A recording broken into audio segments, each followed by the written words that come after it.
नमस्कार, मैं हूं रामबरन सिंह।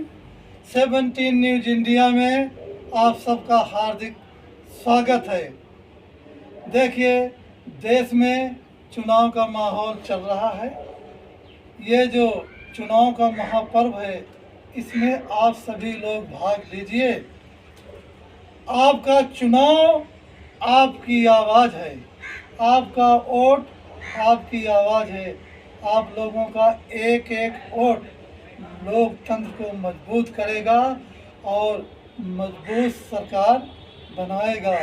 ये मतदान आपका संवैधानिक अधिकार है। ये मौका आप गंवाइए नहीं। आप लोग वोट अवश्य दीजिए और देश में एक मजबूत सरकार बनाइए। जो स्वच्छ और अच्छा छवि वाला नेता है, उसको आप वोट जरूर दीजिए।